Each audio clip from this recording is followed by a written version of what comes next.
for today's ulam ay prito tayo ng ating tirang daing na bangos. Magprito muna ako, Inay. Sige, mamaya. Yan. Maaga pa naman. 3 piraso.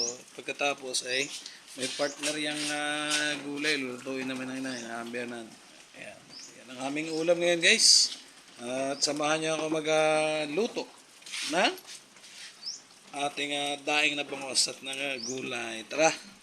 Isa lang muna natin ang ating kawali. Yan na natin ang ating kalan. Ayan. Ayan. Mainit na ating kawali. Lagyan na natin ng mantika. At habang pinapanood nyo nga pala ang aking video ay huwag nyo kalimutang mag-like, mag-share at mag-subscribe. At huwag nyo na rin po kalimutang i-click ang notification bell para lagi po tayong updated sa ating mga pinapost sa video. Ayan, maraming salamat sa panonood. Ngayon pa lang ay nagpapasalamat na tayo. Lalagiti ka ng ating kawali. Medyo mainit na yan. Sabay-sabay na natin yan para lutuin, para mabilis lang.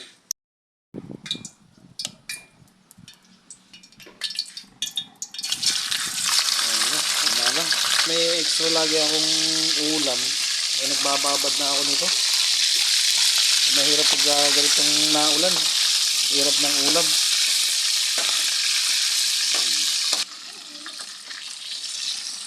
Ito naman ay papartneran natin ang gulay. Check natin. Siguradong sebo-sebo na yan. Ayan na guys. Oh. Sinabi ko na eh. So buksan na natin. Initin na rin natin yan. Para mamaya malamig na rin ito. Pero mas maganda kung iniinit yan. Lalong sumasarap yan. Ganyan ang humba. Filipino recipe yan.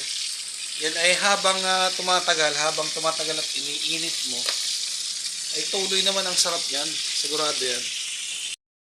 Ay luto na ito. Ang pinanghinaan ng apoy. Unti-unti na natin baligtarin yan.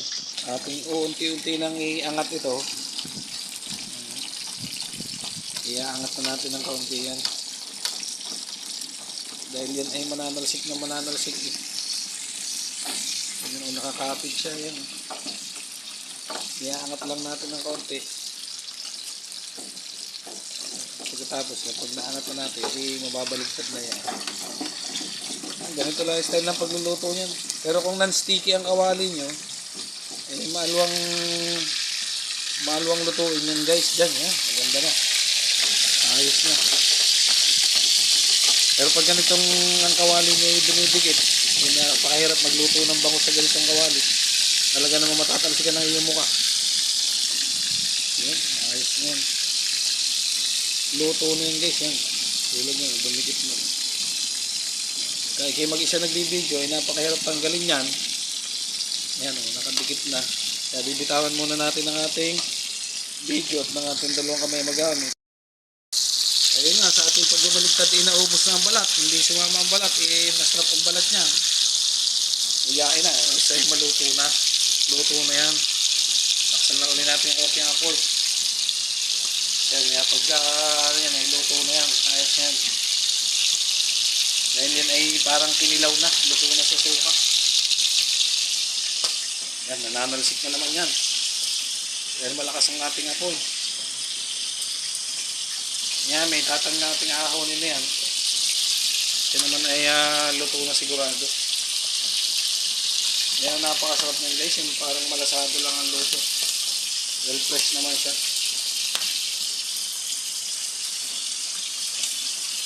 Atin ang patayin niya apoy at luto na yun.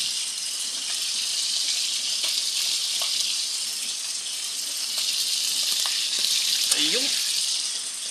Pinutay na natin na apoy at ahonin na natin yan. Luto na yan. Ayos na yan. Ayun. Kadikit pa rin siya guys. Oh.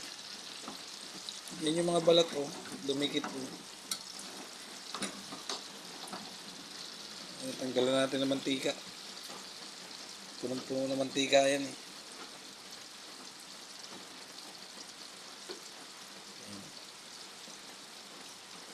So yan, luto na ang ating daing na bangus.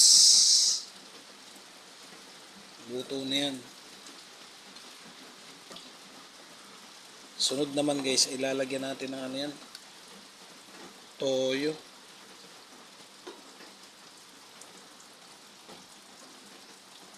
Masarap to. Paborito rin to ng anak kong panganay, CJ. Yun. Yung laglag na. Yan, masarap yung balat niyan eh. Ayan, balat niya, masarap yan.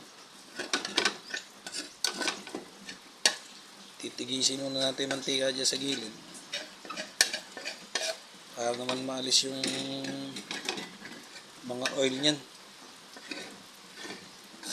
Delikado yan, delikado. Delicate yan guys, yung mga mantika na yan. Oh. Kailangan matigis muna yan.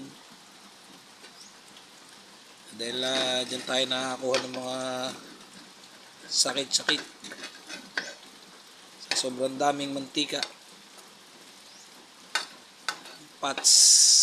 Pats kasi yan, pats. Ayan. So ayan, tapos na tayo magluto ng dahing na bagos. Lulutuin naman na aking biyanan yung gulay niya. So okay na. So ayan, okay na to.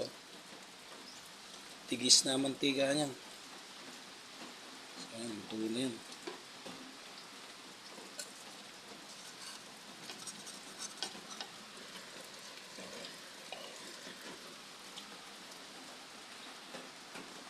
Goods na yan. Tapos ay mamaya sali natin yung mantika dun sa lalagyan ng loose oil. Check natin yung ating yung ating isda. Pero mainit na yan, nainit na yan. Check natin. Oh, ayos na. Sarap niyan. Yung humba. So it's nice one. Sali na lang natin yung mantika maya. Ang ating daing na bangus. Ulam for lunch. Sarap. Ang part na nito yung lulutuan ng ambiyan na gulay guys. Mamaya, bibidyo ko din yung gulay na masarap yun. Upo at ano yun eh. Tapos ka na? Tapos na yun eh. Upo yun at saka yung labanos. Ayan, napakatakaw nung anak ko ng ganyan, ng labanos. Tatanggalin ko muna yung doon yung ininit ng That's it for today's video. At maraming salamat sa panonood. Huwag niyong kalimutang mag-like, mag-share, at mag-subscribe. Maraming salamat guys. Bye-bye!